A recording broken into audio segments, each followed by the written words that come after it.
Good day. My name is Tim Francis. This is the Board of Advisors How to Set Up Your Financials session. And this session is for the entrepreneurs in our Board of Advisors group.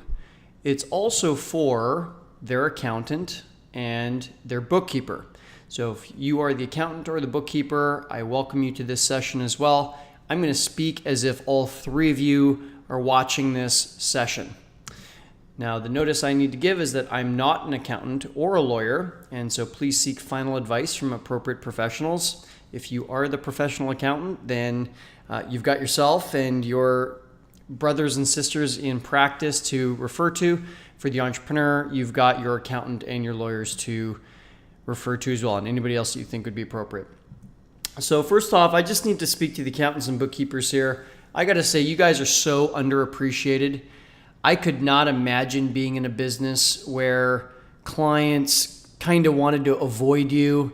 They want to avoid taxes. They hide and, they get behind by multiple years, and you're running around trying to help them help themselves, really. So I need to tip my cap to you, because in your client management experience, you put up with a lot.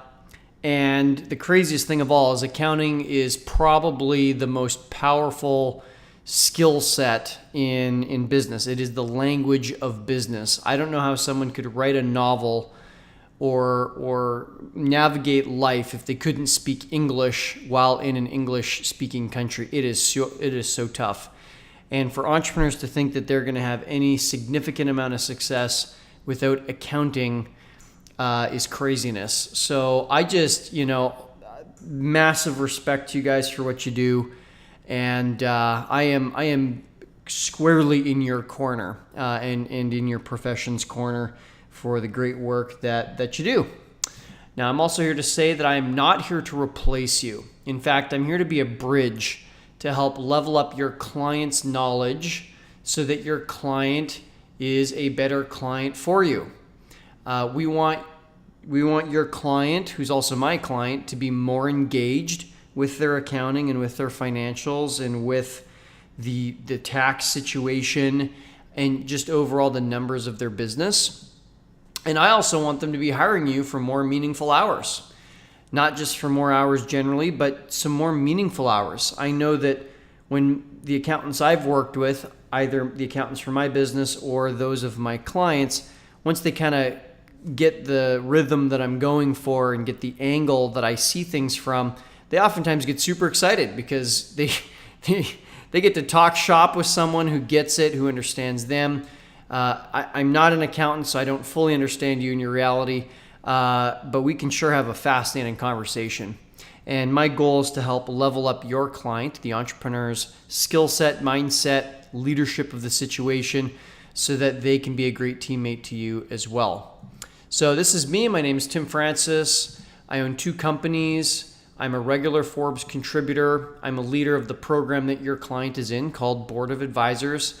I think if I were to tally up all the board presentations I've sat through, there's over 110 presentations I've sat through. So I've seen all different styles of financials through that.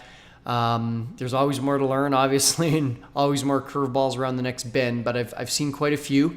I'm the chairman of the board for 8 companies, and it's a great privilege that I feel has been an honor really bestowed upon me. And I'd also like you to know that I'm not an MBA, I'm not an accountant, and I'm not an attorney. And so very quickly, how I came to learn accounting is a handful of years ago. I just got so frustrated with accounting and bookkeeping and taxes and all the rest. I just said, screw this. I'm just going to let my bookkeeper accountant deal with it. I'm going to try to avoid them. I'm going to be in the rhythm of avoiding taxes and then having a heart attack experience every 3 years. And then I'm going to forget about it for another 3 years. And then I'm going to come back and have another heart attack for 3 years. And it's just this like feast and famine pendulum swinging back and forth. Then I saw a presentation from an extremely successful and very wealthy gentleman who I'm now lucky to call a mentor of mine. And I saw how he was able to analyze business situations from the financials alone And it really made me realize that financials were a treasure map. They are not just a tax tool to file with the government each year, but rather a truly powerful treasure map that if we can understand our financials, we know where to go and dig and what questions to ask and who to call to get us our greatest success in the shortest amount of time. And once I had that realization, I got crazy passionate about accounting.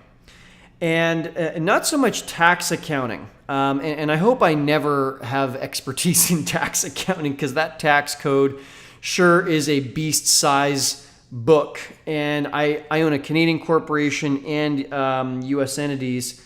And so believe me, going cross-border with 2 tax codes is a whole other headache. So tax accounting is not my jam.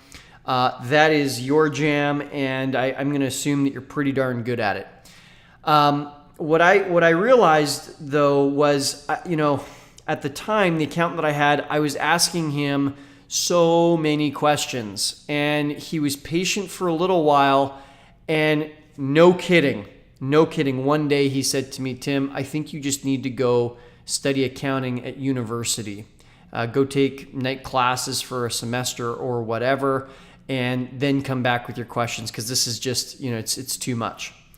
And so what I did is I crisscrossed back and forth around North America, attending some of the highest level, best courses I could find, not university courses, but from kind of boots on the ground entrepreneurs who'd done it, been there, done that. And it still wasn't enough to really feel like I got the full picture. So lo and behold, like we're talking more than a decade after I graduated from university, I went and took university accounting in night school, just as my accountant had suggested. So I went and got some formal training for a full semester, 1 semester of accounting, 1 semester of finance. Discovered those are 2 very different topics. And it was actually less the finance piece that I needed at that time and more the accounting piece. And I'm proud to say I got 100% on my midterm. How exciting is that? So I act as this kind of bridge now when your client, who's also my client, is so hungry to learn about financials and to finally get this part of their skill set, their kind of tool belt fully equipped, so then they can actually have an intelligent conversation with you. I'm here, and part of the Board of Advisors program is here to be a bridge so they can level up and speak accountingese with you when it comes to their business. So thank you so much for taking the time to watch this presentation. I know you've got 101 things you could be doing, and I know that's true for you, the accountant, you, the bookkeeper, and also for you, the entrepreneur and fellow member of Board of Advisors. Thank you so much. I greatly appreciate you making this a priority. I know there's 101 other things you could be doing. So I'm going to be presenting a method of laying out financials. And this method is really tailored towards entrepreneurs who really want to understand their numbers. And also we want the whole kind of accounting mechanism, including whatever the software is, be it QuickBooks or Xero or something else. And we need to obviously make sure that those still work on a tax basis, but we need to kind of graduate them into being great for management insights as well. And I'll speak on behalf of your client, the entrepreneur, and I'm going to say they're going to be a much better client of yours, and they're going to be hungry for management insights on at least a quarterly basis. So all of this extra time, energy, and money will not be in vain. It will not be for nothing. There will be great advances that come out of this. So let me give you a quick example of what I mean. And this is a true story. So I was in a board session and I was looking at financials actually the night before the board sessions, and I'm looking at the income statement, and the profit margin says 8%. And so I went over to a guidebook of all the businesses bought and sold in America. I think it's for like a 5 or 10 year period leading up to 2016. And I was able to find that in that industry, the average business had a 7.8% profit margin. Now, when I looked at this client's financials, it showed a 7.8% margin. So sure enough, they were dead on. I thought that was really great. That's very encouraging that they were at least at the average for their industry. And when this particular client checked in with their accountant, the accountant wrote back and said, yep, you're at 8%. And so we had literally a direct and verbal confirmation from the professional certified accountant that yes, in fact, the profit margin was 8%, calculated as net income divided by revenue. When I was looking at it through the management lens, though, I saw that the wages and salaries section was probably too low given the business and given who was involved. And so instantly I took a look over on the balance sheet and I looked at the dividends and retained earnings area in the equity section. And I saw that there were significant dividends being paid out to the owners of the company who were also the operators, one of which was in board of advisors with me. And I said, okay, I see exactly what's going on here. For tax purposes, it makes a ton of sense that we pay the owners as a distribution because in their jurisdiction, there's a lower tax event when the owners are paid through dividends versus being paid as a salary.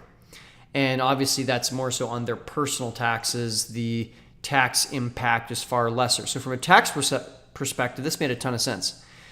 However, if we were to take this from a management insights perspective to say, is this business doing well? And is this business doing well against its peers in the industry? All of a sudden, we've got a big problem because we're not actually accounting for the full picture of wages. So if we were to take the dividends and distributions, and if we were to move that back over to wages and salaries, not for tax purposes, but just for the purpose of even being able to see and understand the true margin of this business from an operating perspective, holy smokes, this business was actually at negative 10.5% margin. And this is even after my client, who's your client, had gone to, and I mean, obviously I'm not talking exactly about your client, had gone to their accountant and said, what is my profit margin? Now, did that accountant do their job wrong? No. I mean, if we divide net income by sale or by revenue, we get net income, right? We get profit margin. And so they calculated it right. And also, had they technically done their job right according to tax accounting? Absolutely. Perfect. So, check marks across the board. From an operations perspective, though, I'm sitting here going, well, how different are my decisions when from a management and operations perspective, an operating perspective, this business is actually at negative 10.5% and driving itself into the ground with a sure looming death ahead. That's the truth of what's happening here on an operating basis, even though the financials say something different. So that's a true story, right? And that's the difference between the two. And I need to help bridge the gap so that we can have the proper filings and reporting for tax purposes. However, we can also get the proper management insights as well. So the conclusion on that story is the owners needed to be compensating themselves at a proper level, and whether that's distributions or dividends, it needed to be an amount that was commensurate with the actual performance of the company. And also commensurate to what a market-based wage would be for that business in that industry. Even after all that, they probably still needed to do a bunch of engineering on their expenses and also the kind of clientele that they're working with so that their operating margin could also go up as well to get up to that industry of 8%, industry standard of 8%. So as you can see, excellent for taxes, horrible for management insights. Here's another true story. I was working with a client and they had, I think it was around $100,000 cash in the bank, and they were making all these grand plans to hire someone new. They were going to put a bunch of cash also into launching a new program, and $100,000 would go a very, very long way to help them do that. They had not, however, taken into account their accrued tax liability. And so from an operating perspective, so tax-wise, or let's say on a cash basis, their financials are accurate. They had not yet hit the end of their fiscal year, and therefore they had not had any cash change hands to go out of the bank and off to the government. So their financials were technically accurate from that perspective. However, as far as planning and looking forward, we had no way from the financials to be able to tell how much they would probably have to pay the government at the end of the year as far as accrued taxes on earnings. And so yet again, we were in a situation where tax accounting, and in particular cash accounting, versus management operations and accrual accounting, like just present two very, very different stories. And we just need to get clarity on what's the truth of the present state of the union of this business with maximum clarity from an operations and management perspective so we can actually make a clean decision here.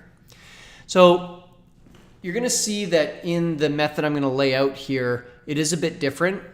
This does affect all three documents, the income statement, the balance sheet, and the statement of cash flows. And yes, I am requesting a statement of cash flows to be prepared regularly, and I will give you some more instruction on that in just a few minutes. You're going to see the layout I'm going to propose is going to be different. It might be different than how you do your layout for any other client. You might even feel or ascertain that it's going a little bit away from GAAP. But certainly we're not going to ask you to do anything that's like illegal or anything like that, obviously. Just a few reordering of accounts and putting them in different spots. We're probably going to also add a few accounts. One that's, depending on your client's industry, we might be adding something, for example, like called unearned revenue to the balance sheet. We may also be unpacking a few accounts. So unpacking, for example, dividends and distributions, so that instead of just seeing retained earnings, we might see like a present period distribution line.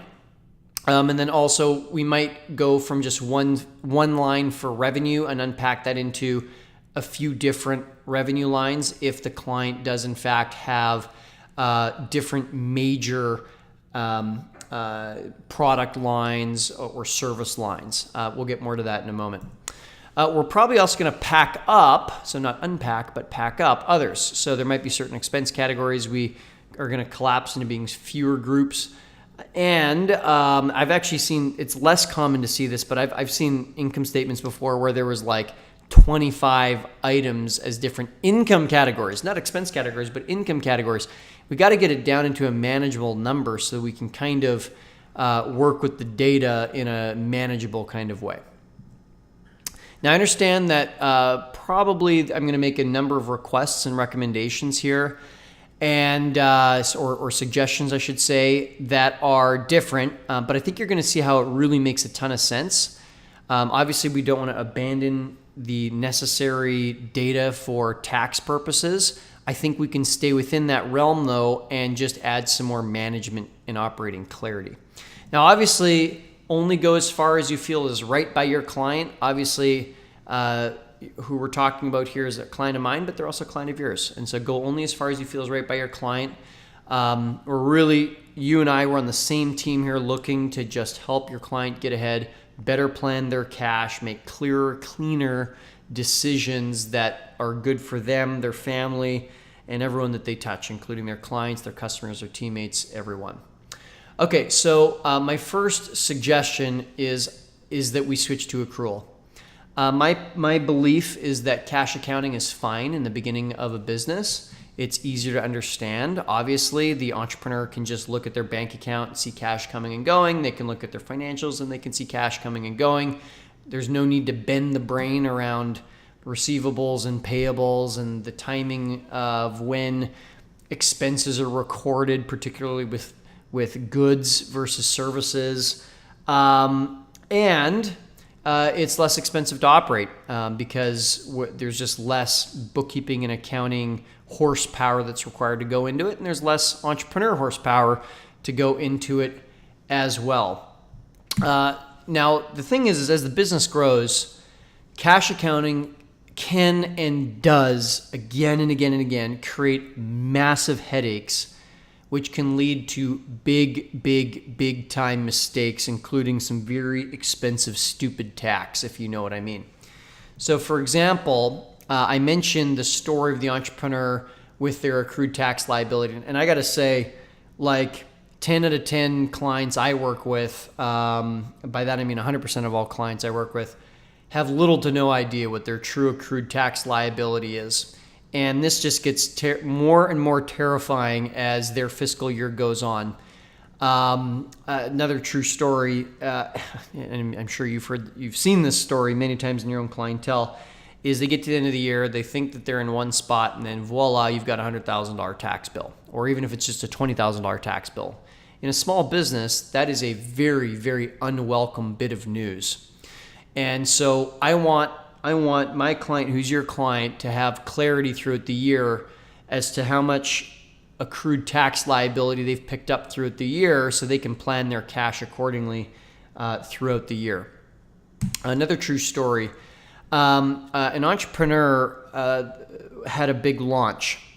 They had lots of cash flood into their bank account, which was really exciting. And so they thought that they were in great shape. Again, yet again, same old story. Let's launch a new product. Let's open a second business. Let's maybe think of acquiring a business because we got so much cash.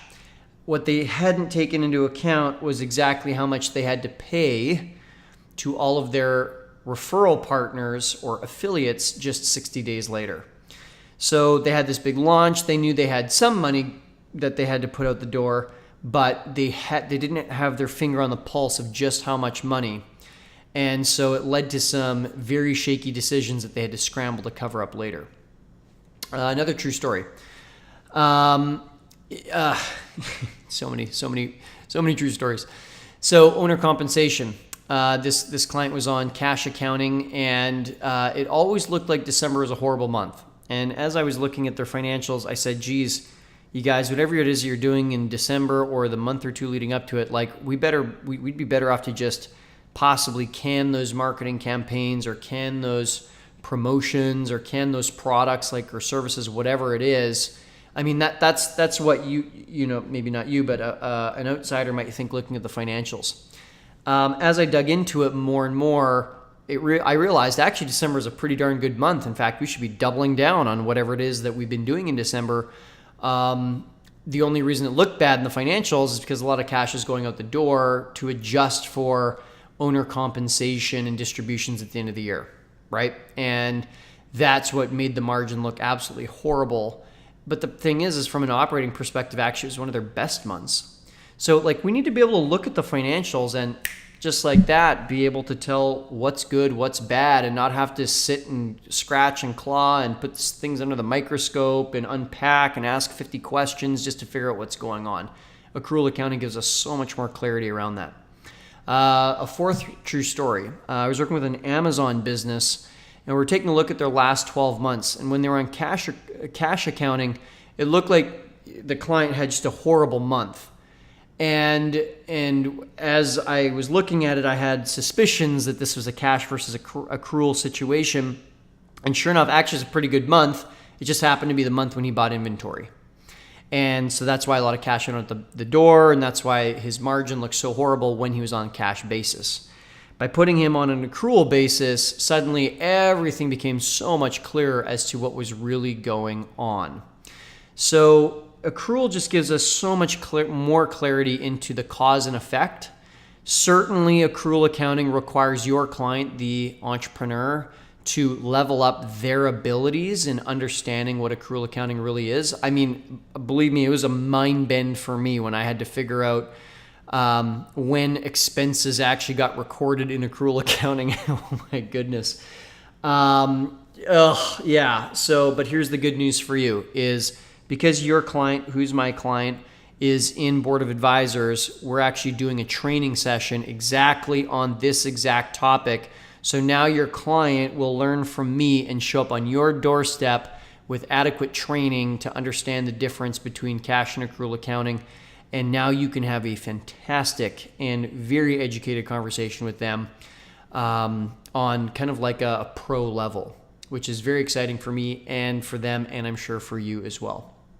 So As we get into more and more kind of CEO level analysis, we're going to take whatever it is that you get set up in Xero or in QuickBooks or whatever software you're using, and we're going to export that once it's laid out properly and it's in accrual accounting.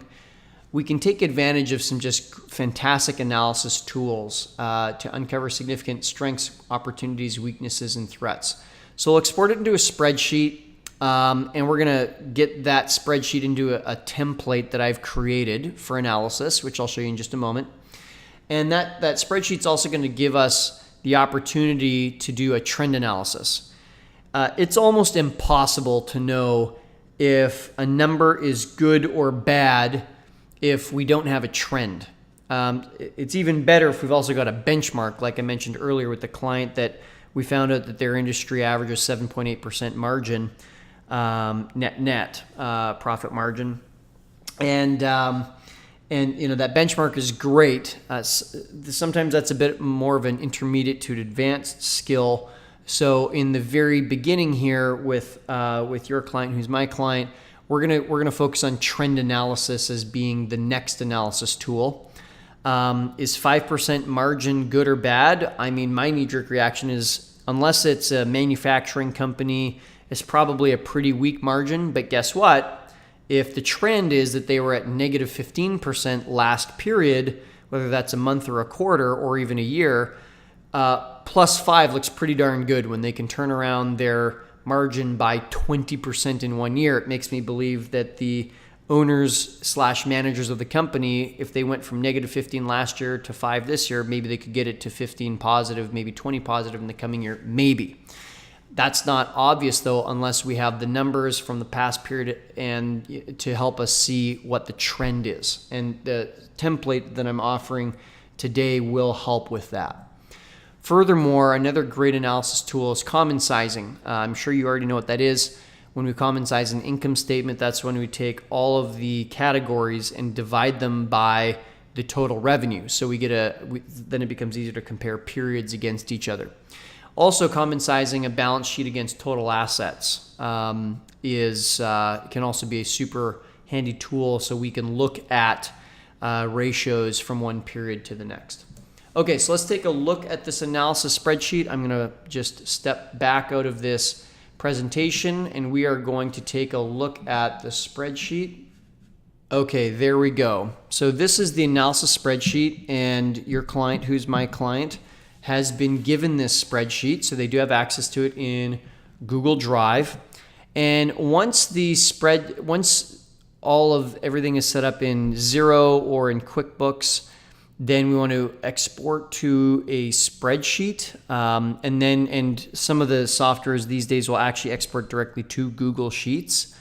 And then from there, we want to take that data and we want to get it into this spreadsheet. Now, in a moment, we'll talk, or let's say in 5 or 10 minutes here, we'll talk more about how that data actually gets in.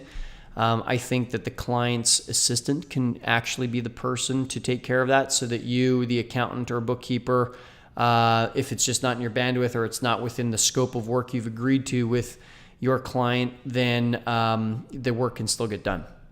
Okay, so here's a few comments on how I'd like to see the income statement set up. So first of all, sales.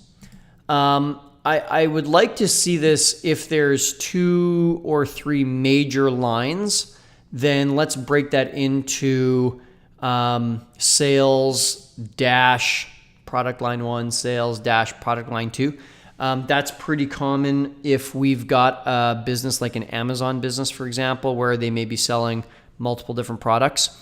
It might also apply if we've got a services business, and let's say that they've got a done-for-you service, and then they also have a workshop for those customers that can't afford the full done-for-you service and are looking for more a do-it-yourself path.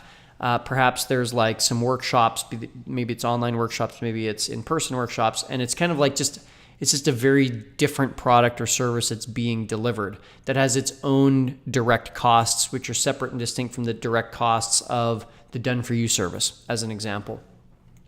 Now, I would also really like to see returns, if at all possible. And I understand, everything I'm saying here, some of it just may not be possible, or it's possible, but unreasonably so. So, just do what you can, right? Just do what you can. We're trying to get clarity and insight here into what's actually going on. So sales returns, if we get a sense of, as you see on the screen here, like $52,500 worth of sales, and there's $200 of returns, then we know net sales come out to $52,300. Okay, so that's a couple suggestions and requests there. Now, direct costs. I'm going to make a suggestion here that is probably very unique from what you're used to doing. Usually, marketing and advertising goes down under indirect costs or overhead. And if your client, who's my client, is doing a lot of internet advertising that is pay-per-click advertising, if you think about the underlying principles of what this direct costs section is all about, it's what are the direct costs for us to generate profit, and the variable costs that go along with it. So if it's a business model that is driven very much by pay-per-click advertising, then what we know is usually the activity is the more that we spend on pay-per-click advertising, the more that we sell. And that's one of the unique features of pay-per-click advertising that just doesn't exist with traditional advertising like billboards and newspapers. So because it's a direct response style, we can say, well, to produce this sale, we had $50,000 of Google AdWords or of Facebook ads. Offline, I would say the same is true if a person is doing a direct mail piece, right? Or if they had some kind of like a direct response, whatever traditional style of media. The more mailers that we send out in the mail to 5,000 houses or 55,000 houses should directly correlate to the number of sales that we're making, assuming that it's even a half effective piece. And to me, I really want to see the direct costs of direct response advertising to appear up in this top part. Now, obviously, something like a website, that is not a variable cost. It's still marketing and advertising, but it's not a variable cost. It's a fixed cost to have hosting and to have cybersecurity, if there's any kind of website maintenance, because those expenses are going to get incurred and they don't go up or down with the volume of sales that are happening. Now, something else that also is a direct cost, and oftentimes in internet businesses, is if there's any kind of like affiliate fees or referral or commissions that are paid. And I treat those similar to like a salesperson commission, which I also would put up into direct costs. So your client, just ask them if they have an affiliate program where every time they sell a unit, there's, a fixed dollar amount or maybe a percentage amount that gets paid out to the referral partner or the affiliate commission partner. Treat it just like a commission salesperson and what their commission would be like. And I'd like to see that again up in this section here. Now, a few other items I'll take note of is I would like to see in the expense category, I'm just tracking on my notes here, checking my notepad. Yeah, so in the expense category, so there's, and this may be different than most of your other clients, there's a whole world out there of higher ticket entrepreneur training and personal development courses. And Board of Advisors is one of them. It's not like $500 to come to a weekend seminar to be a part of Board of Advisors. Not at all. It's a year-long program that is $20,000. There are other really expensive programs, like if you go and do Tony Robbins Business Mastery, that's like $10,000. If you go and do the Tony Robbins personal development work with Platinum Partners, that's like $75,000 a year.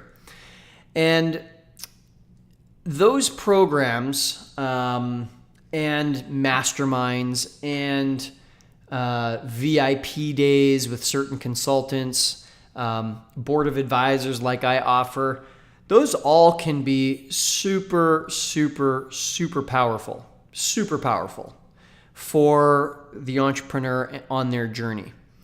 And I also acknowledge that these programs are also kind of like one-time on-the-fly training, or maybe unique to the CEO on-the-fly training, which is very different than one of their teammates taking a $200 online workshop to increase their skills with Google AdWords. It's like a couple $100. Also very different than, let's say, one of their teammates or maybe even themselves has a certification that they need to get, which is like $500 a year to maintain that certification. It's also very different than association dues, right? Which might be, even if it's $1,000 a year, that's association dues. And to me, all of that, association dues, memberships, small workshops, lunch and learn type stuff, books, online courses that are all lower ticket. To me, all of that can go into education. So you can see on the screen here, I'm clicking on this education expense. I'm good with all that going there. I would say anything that's a high ticket program, like Board of Advisors, like any really high-end personal development courses that are really kind of like for the CEO, I would want to break those out so that we can kind of get a sense of like, what is it that the CEO is spending so much money on, and make that separate and distinct from what is kind of like the rest of the team getting or participating in on an ongoing basis, which would go more in the education expense. Okay, next up is I'm also going to suggest that any big ticket purchases, and that's up to you and your client to determine what that watermark is. I would suggest as a possibility, like anything north of $10,000, maybe even north of $5,000 as far as website or software, that you not expense that. Now, obviously, if your client has a $10 million business, a $5,000 website expense is a far smaller expense by percentage than if you've got a $500,000 a year business and you're incurring a $5,000 expense. So there's a bit of a judgment call there. Start with the $10,000 number and just see where that sits, because that can dramatically throw off the operating numbers for the company if we've got this one-time huge expense, like a once every 3 years expense or once every 5 year expense for software or for websites. So instead of putting it in on the income statement, I suggest that you put it as a depreciated item on the balance sheet, and then obviously whatever depreciation expense for the current year would appear on the income statement. Now, I also would, on this spreadsheet, you don't have to use this feature if you don't want to. I've put, up here an auto calc based on this cell. So the approximate corporate income tax rate, you might want to blend that for federal and provincial. This analysis spreadsheet is not like an audited document that's going to get submitted to the tax authorities. It's more just so that on a month-to-month basis, the entrepreneur can keep a grip on their monthly expenses, or projected expenses, I should say, towards taxes. So you can see that that the tax amount is literally just the earnings and multiplied by the number in here, which then creates the tax expense for the following period. I believe that's how I did that. Where is interest? Nope, income tax. There we go. So you can see that it's literally just an auto calc based off of this cell here. So if I were to change this to 10%, you would see, which is half, you would see all this would go to half. So we just kind of need to get a sense of where we're at and how much is accumulating throughout the year. So this auto sum calc for the full year does pick up all of the year's income tax expense. And obviously, we're adjusting along the way. If there's some months that are at a loss, then that would reduce income tax expense. And therefore, as this entire row gets auto summed, it's going to take into account the months where there's a negative income tax expense, if that makes sense. So if you could get your client a sense of what is their blended approximate corporate income tax rate. Again, this is not audited. This is not for use with the tax authorities, be it the IRS in the United States or the CRA in Canada. This is literally just for us to be able to make management and operating decisions. So, close enough is in fact good enough. Okay, so that one other item for the income statement, and this may be the income statement, this may be the balance sheet. I just need to get a sense of where is the owner salary or compensation happening. If you are not putting it into salaries and wages here, perhaps you could just put a little note here, insert a comment, and right there, just insert a comment. And in that comment, say something like owner comp not included,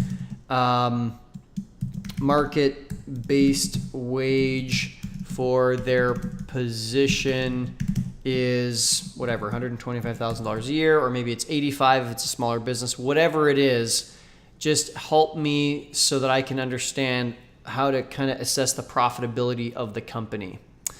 Okay. Great. And to the client, please also make a note in your board report if owner comp is just where it's included in the financials, if it's on the income statement or not.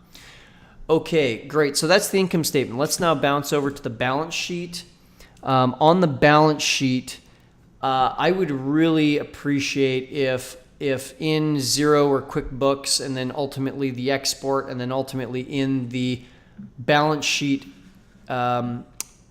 here, if we could get a sense of income taxes payable, so that's accrued taxes, that would sure be helpful, because then each period I can look at it and know how much of cash up here needs to be held back by the end of the year for income taxes. That would just make the world of difference for me. That I would really, really, really appreciate that. What would also be incredibly helpful, and this could really, really, really help your client, who's my client, to avoid potentially a very expensive mistake, is to actually separate out earned revenue from unearned revenue. So obviously, cash that comes in is going to all end up in the cash account. And I just need to know how much of that can we touch. We know that we may not be able to touch some of it because of income taxes. We may also, though, have a certain amount that cannot be touched because of unearned revenue. So let me explain a scenario or two where this may be the case. So scenario number one is, let's say that your client is hosting a big event. And let's say that they're on track to sell $100,000 of tickets to their event. And so far they've collected $50,000, early promotions and whatnot. The event is not happening for another 3 months. Can the client, who's your client and is my client, can they really touch that $50,000 that they have collected? My position, probably not. Probably not. That event could get canceled because of an act of God, because of an illness to some or all the speakers. I mean, it's just truly incredible. It's truly infinite, the number of different reasons why an event could be canceled, thus forcing you and I's client to have to turn around and give the money back. Same thing if we've received cash for a speaking engagement that hasn't happened yet. That would be another reason we'd want to have unearned revenues. And I get it. Maybe you want to call this deposits or something like that. We just really need to be clear about this liability called unearned revenue, or if you want to call it prepaid deposits or something like that. As long as it's clear that we're not confusing this with other forms of prepays, which are actually assets. I'll give you one more scenario. So my board of advisors, folks will pay $20,000 at the start of the year if they choose that payment option, like a one pay. And I actually don't earn that full $20,000 until the full year has gone by. So the way that I've got it set up is that I earn 1/12 of the program fee with each of the 12 months that goes by. So I sold 2018 Board of Advisors program spots in October of 2017. So in October of 2017, I had earned $0 of that program fee. In October and November and December, in fact, I had earned $0 of that program fee, even though I'd collected all $20,000. I only earned 1/12 of it at the end of January, and then another 12th at the end of February, et cetera, et cetera, et cetera. And we're in the middle of that until all 12 months have gone by, at which point I will have fully earned all 12 months. So yes, that literally means that of the $20,000, that it is all sitting in a separate account called unearned revenue, and 1/12 of $20,000 gets transferred out of unearned revenue into my main operating account, my earned revenue, so now I can play with it. So I really encourage the entrepreneur to consider a separate bank account if unearned revenue is something that comes up regularly in the entrepreneur's business. Okay, one other request for balance sheet is, and by the way, it can be a pain in the butt for the entrepreneur and the accountant and possibly even the bookkeeper to have to calculate unearned revenue and what's coming and what's going with each month. No problem. Have your assistant track it. Have them just provide, as in the entrepreneur should have the entrepreneur's assistant to come up with like a separate spreadsheet where they've got track of, what money has come in, what's been earned, what hasn't been earned. So my assistant does that for me. And so at the end of every month, she'll just look at all the earned revenue that's come in, all the unearned revenue that's come in, what should be coming out, et cetera, et cetera. And then she just sends me a single message at the end of the month that says transfer this amount of money from unearned to earned, or from earned to unearned, whatever the flow may be. And therefore, it's not a burden on the entrepreneur or the accountant to try and babysit all of that. Great. So next up on the balance sheet, I would really like it if we could get some clarity on, and if you can't do this or you're not willing to do it, that's fine. We can still find other ways to get clarity. On the balance sheet, if we can kind of get a sense in the equity section of what kind of dividends have been paid, particularly in the current period. So, hopefully that can be clear, call it current year or current quarter or current month or recent month or something like that, just so that I can see what kinds of payouts have been happening to the entrepreneur for this fiscal year, probably. That would really, really do wonders, and I'd appreciate that, instead of me having to reverse engineer things and take this balance sheet compared to the previous balance sheet and to subtract them to see the difference, et cetera, et cetera. Okay, so before we move on to the statement of cash flows, I just wanted to show you how on the income statement, we've literally got 12 income statements here, one for each month. Then we've got one for the full year. And so yes, that does mean that we're exporting each month as it goes by, and inputting it here into the spreadsheet, and then obviously for the full year as well. That really helps us to see trends over time. So for example, if we take a look at February of 2015, we see that we've got we've got EBIT, earnings before interest and taxes, of $7,465. Is that a good number or a bad number? I'm not sure. Well, it's a lower number than the previous month, so that might be a hint that something's happening. That being said, it's also a higher number than the same period of the previous year. And if we continue to follow it down, we can see that we've got an 8% margin that year and a 7% margin that year. So even though the raw dollars of net income, 56.92, is better than 42.25, truth be told, it's actually a worse result because the net income margin is lower on a percentage basis, on a common-sized basis. So now maybe there's good reason for that, and that would be maybe a follow-up conversation for the entrepreneur and I to have. Nonetheless, we don't have an X marks the spot there to talk about it unless we see the trend over time. Likewise, with the balance sheet, we get to see, and please, if at all possible, do lay this out logically. In the Western world, we operate from left to right. It's how we read. It's how we write numbers. It's how we get a sense of time, right, is from left to right, or in some cases forward to here to forward. But in the case of a screen and a piece of paper, it's left to right. So on the income statement, please have the oldest on the left and then newest on the right. And then likewise with the balance sheet, oldest on the left, newest on the right. Now, again, if the software just doesn't support it or whatever, then okay, we'll live with it. I'm just, frankly, hopefully you can see what I'm doing here. I'm taking away points of friction that the entrepreneur can look at their stuff and bingo, they can see it, they can see what's up and not have to have any points of confusion or friction. We really want to make this as seamless as possible so that they want to look at their financials, right? Every little bit of friction we can remove, the easier it gets for them and easier for everybody, me included.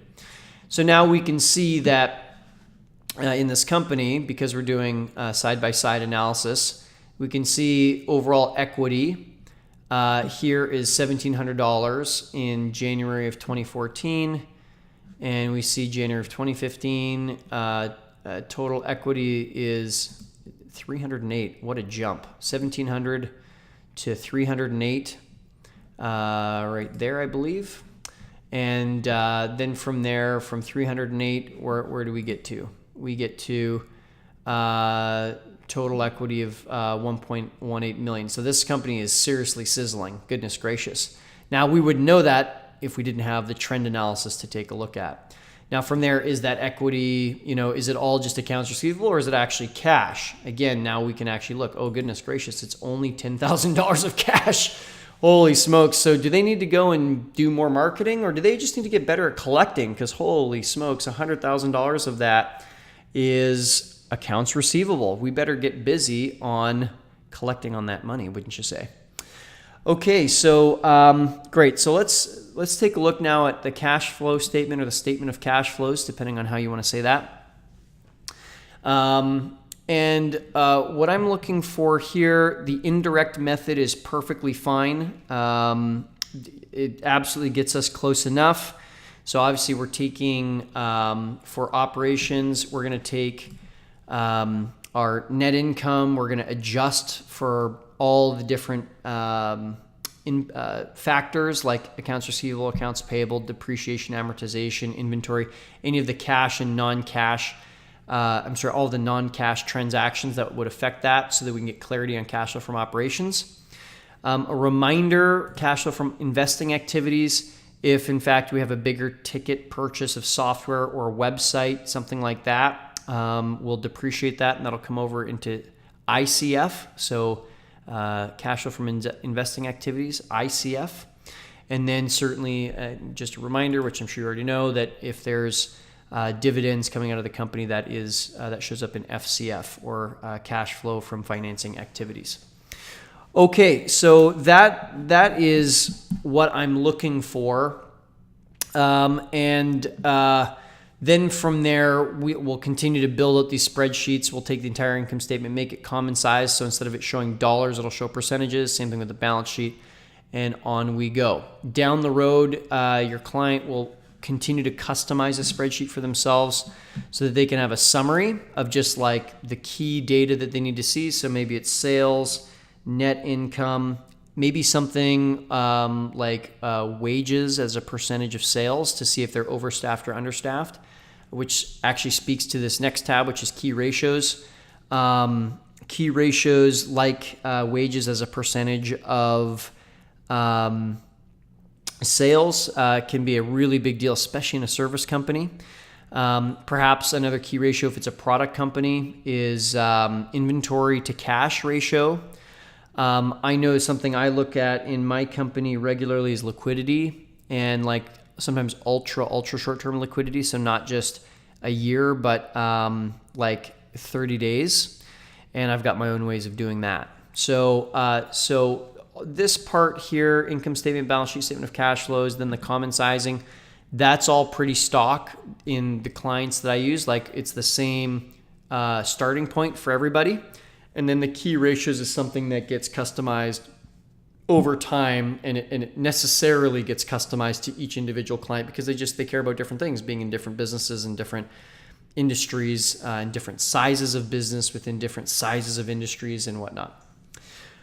Okay, so let's pop on back over to the presentation. We're almost done. We've got just a few minutes left here.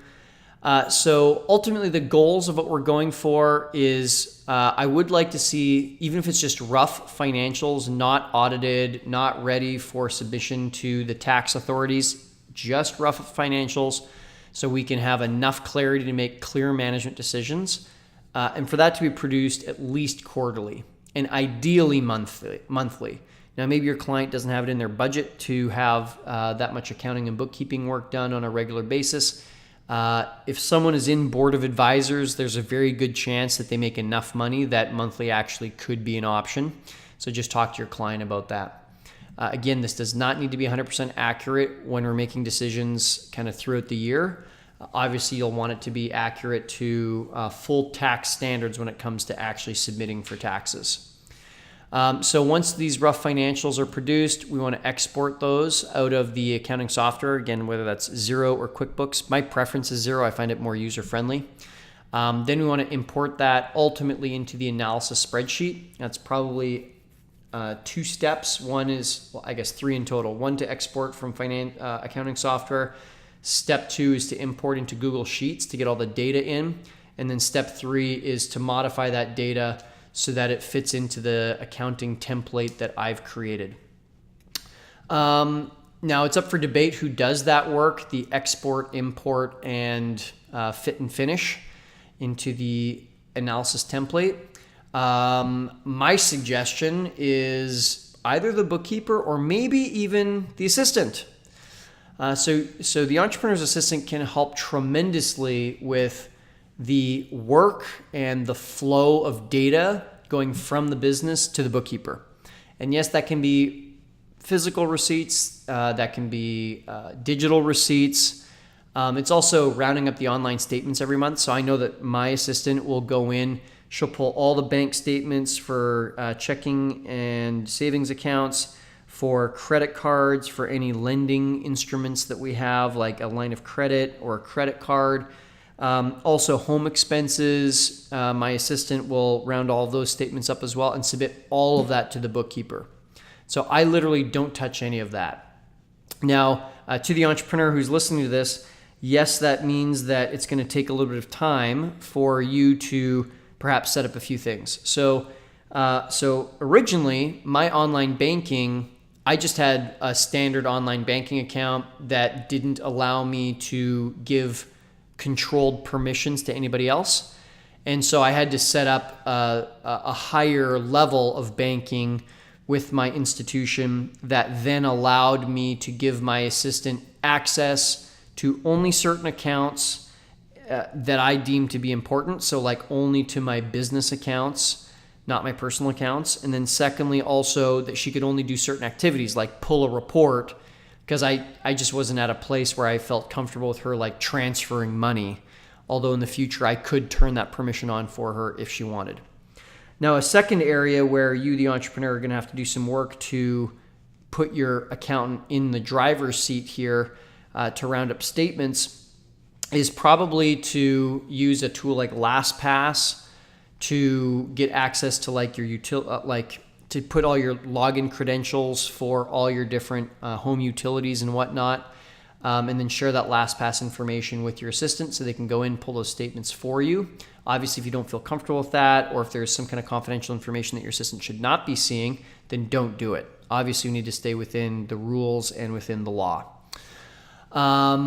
Now, your assistant can also help tremendously with actually pulling reports. So once the reports, once the chart of accounts is set up and all the data is in there properly, so the chart of accounts for the entrepreneur listening is simply saying what are the categories or the buckets of income and expenses, and each one of those categories, like meals and entertainment or travel or whatnot, each one of those categories is called an account. And the sum of all of those accounts, or the collection of all those accounts, is called the chart of accounts. And that's a lot of, it's the chart of accounts that'll be modified to make the changes that I've requested in today's presentation. So getting back on track. So once the chart of accounts is set up, once we're on accrual accounting, and once everything's into QuickBooks and Xero properly, all that data has flown from the business and from the entrepreneur over to the bookkeeper. The bookkeeper's put it all in. Now the assistant is in the driver's seat to be able to pull reports out of QuickBooks and Xero. And what I mean by that is income statement, balance sheet, statement of cash flows. Now the assistant can also help obviously with that next step of bringing that into Google Drive and then ultimately into the analysis spreadsheet. Okay, so if you need more help, whether you are the accountant, the bookkeeper, or the entrepreneur, I can help. You can email us, support@profitfactory.com. I am available for private consulting. To do private consulting does fall outside the agreement for Board of Advisors. So we would have to discuss and negotiate a consulting package for me to do this directly with the bookkeeper or accountant and or with the entrepreneur to ride shotgun with you if that's what you're wanting. And that, we can set up a meeting to discuss what that rate or what that package could look like. Thank you so much for your time. This is a crucial bridge to build between entrepreneur and their financials. And I thank you everybody for stepping up to help make that happen. Yes, the accountant, yes, the bookkeeper, and most of all, the entrepreneur. Of everyone on this call today, the entrepreneur has the biggest gap of things to learn. And so I'm cheering you on as you kind of get up to speed with some of this. Obviously, the Know Your Numbers training is crucial and complementary to what we've talked about here today. And lastly, I just like to say thank you to you, the accountant, to being a teammate to me, to help me do the work that I need to do.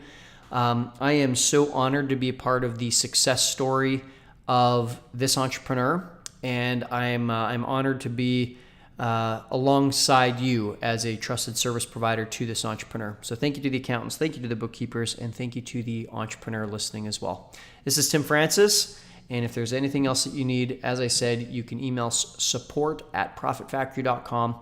And if needed, we can discuss a private consulting package. Thank you so much. Hope you have a fantastic day.